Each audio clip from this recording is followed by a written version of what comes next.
Over the past week or so, we have put out a number of videos and articles, social media posts that talk about how businesses and their insurance policies may or may not be affected by the coronavirus. Thus far, we've discussed workers' compensation, whether or not claims would be paid if an employee contracted the coronavirus. We have discussed business income and business interruption insurance for businesses and whether or not there may or may not be coverage there. We've talked about the need for hired and non-owned automobile liability to be either on a business auto policy or own your business policy for those businesses that are transitioning their distribution model to include delivery.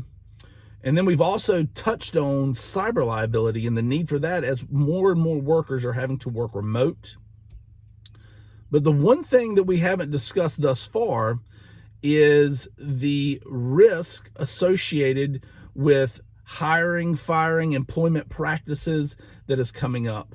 And with the increased layoffs that have been happening due to lack of revenue, I think it's something that needs a little discussion. So that's what we're going to talk about on today's video.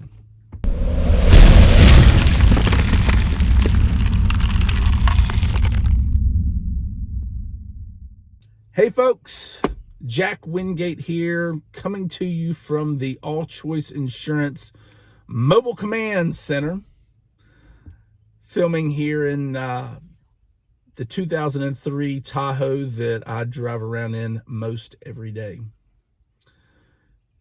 And the coronavirus has put a lot of people into a lot of bad situations. There are people that have lost jobs, businesses have lost revenue, and with all of the turmoil going on, we've had a new House bill, I believe it's House Bill 6201, be introduced. And so I thought it was a great time to discuss a crucially important insurance solution and problem that small businesses are going to face.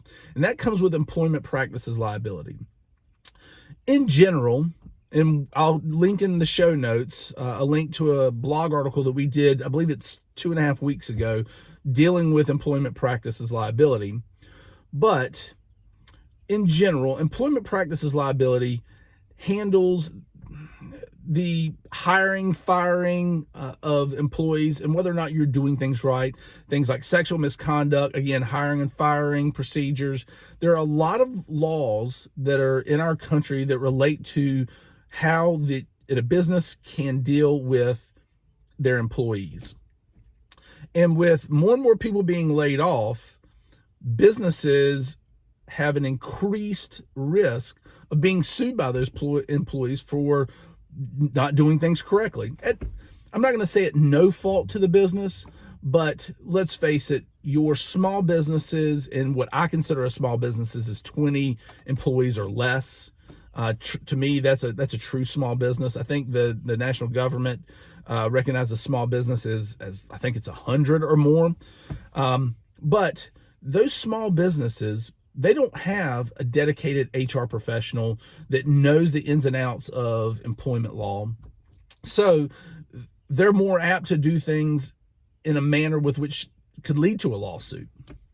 Now, with House Bill 6201, which again, I'll link in the show notes here, the federal government is taking a few laws that are meant for larger businesses and reducing it down to businesses that have only one employee. So if you have one employee up to like 400, you fall under these acts. And one is the Family Medical Leave Act.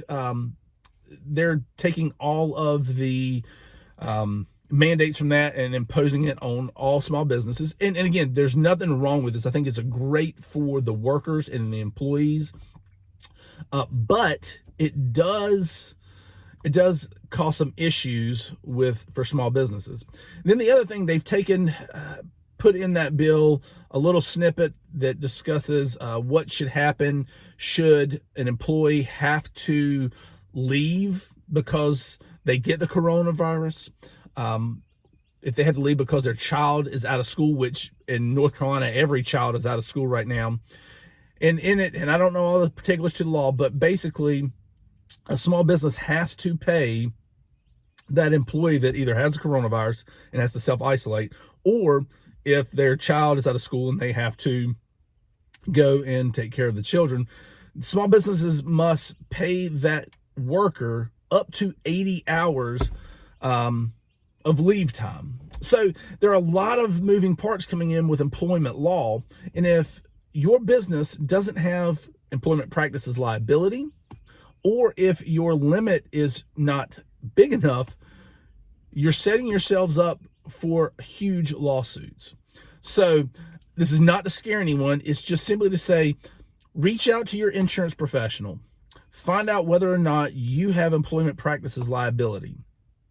If you do, make sure that you have enough liability. And again, I don't want anyone to have to spend any more money than they already are right now, but I think that it would be wise to at least have an informed discussion about this. So again, in the article that I'm going to post in the show notes, it talks about the average employment practices claim. And again, the importance of this is very simple. As a regular small business, I know as a small business owner, I don't have a dedicated HR person. I don't know all of the employment laws. So I use the employment practices liability to make sure that if I were to do something wrong, and it doesn't have to be malicious, I just did something wrong as a boss, that my whole business isn't shut down. So this was supposed to be a high level video. Please check out the show notes for links to the article, as well as House Bill 6201.